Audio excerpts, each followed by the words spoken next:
Hello, let's do one up. Puzzle 323. It's an 8x8 today. If you haven't seen this puzzle before, the way it works is we have these bold borders that split rows and columns into segments. In this case, this bold border splits this row into two segments.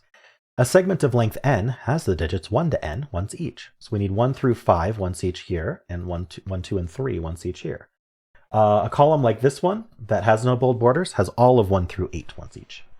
All right, I'm going to get started. Anything to do here first? I look for gimmies, like our short segments just having obvious digits to place. So this needs a 3, this sees a 3, and this sees a 3. So the 3 can only go there. Left with 1 and 2. Can't do anything with that. I'm going to keep scanning. 1 and 2 here. I want this to do something, but it doesn't seem to yet.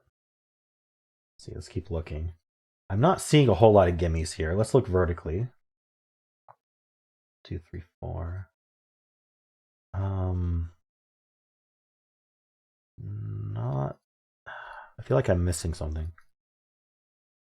1, 3, 1, 3, 4 here. Okay, no good gimmies here. So maybe we get something good out of our long rows and columns. I'm going to start with our rows. So what I'm looking for here are restricted cells that are restricted to low digits. So they end up restricted by the columns. So in this case, this maxes out at 4. This maxes out at 2, actually. Oh, here, this is a gimme. The 2 can be placed and then the 1. I missed that. Can I follow up on those at all? That can't be 1. These 2 can't be 2. Okay, I'm not seeing an immediate follow-up on those. But anyway, so we have 1 and 2 placed here. We still need 3 and 4. This is max 4, this is max 4, but this can't even be a 3. So this has to be our 4, and now this is our 3. And now we need 5, 7, 8. Well, this is maxes out at 5, so this has to be our 5. Now we need 7 and 8. This 8 tells us the order. That's 7, and that's 8. So this whole row filled out. Very nice. So let's see if we can follow up on any of these digits we got. So for example, we got an 8. How many 8s are we expecting? That's always a good thing to count. So if we just count our columns with no bold borders, that'll tell us how many 8s we end up with. We need 1, 2, 3. We need 3 8s. We already have 2 placed. If you have all but one of a digit placed, you can always place the last instance of that digit. It ends up here. This is the only row left that can have an 8. Okay, so the 8s are done. I'm wondering about 7s as well. We don't have any 1 cell segments. We don't have any 7 cell segments. So we're going to need 3 7s as well. If we look down here, this can be 7, this can be 7. If we look down here, only this can be 7. So that because this is occupied and this is occupied. So the 7 ends up here, and then our final 7 is what was the column? This column. So all 7's there. Oh no, did I? Yeah, okay, that's fine. The 7 ends up there and there. Okay, so I'm going to go back to looking at, let's see, are there any follow-ups with these other digits I got first?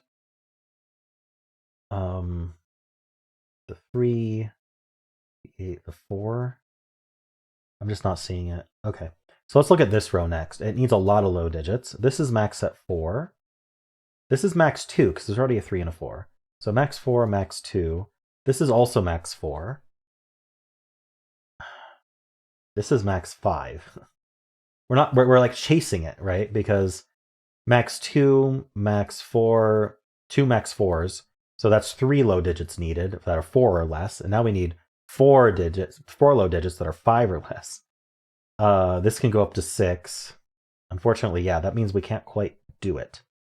I don't think there's any individual digits that are limited, but we'll come back to that if we need to look at it more carefully. This is max 2. Okay, so I missed some gimmies at the start. That's okay. We get the 1 and the 2 here. That when we look more carefully at things, sometimes we notice we didn't see. 2 and 1 of these 2. This 1 and 2 looking over actually give us a 3. I do try to follow up on digits that we get. So now we need 1 and 2 here, which I don't know the order. But I do need a 3 in this row. This 3 removed 3 from here. This can't be a 3. So the 3 ends up there. We're left with 1 and 2 across here. I need 1 and 4 across here. I don't think this 3 has a follow-up. Okay. So 1 and 3 here. So let's look at the rest of this row. We have 1, 2, 3. So this has to be the 4 because it maxes at 4. 1, 2, 3 are gone. Now this has to be the 5. It maxes at 5. And we finish with a 6 here. Now this 5 triggers something because I remember thinking Oh, if only this was max 4 instead of 5. Well, actually, it's max 3. And so now this is max 4, max 3, max 2, max 4, because there's a 5 here already, right? And there's a 5 here already and a 4. So that's enough. So we have 1, 2, 3, 4 cells that have to be 4 or less. Some of them are even more restricted. But that means that that's where the 1, 2, 3, 4 go. Because I need 4 distinct digits that are 4 or less to go in these 4 cells. So they're going to use up the 1, 2, 3, 4, leaving behind only 5, 6.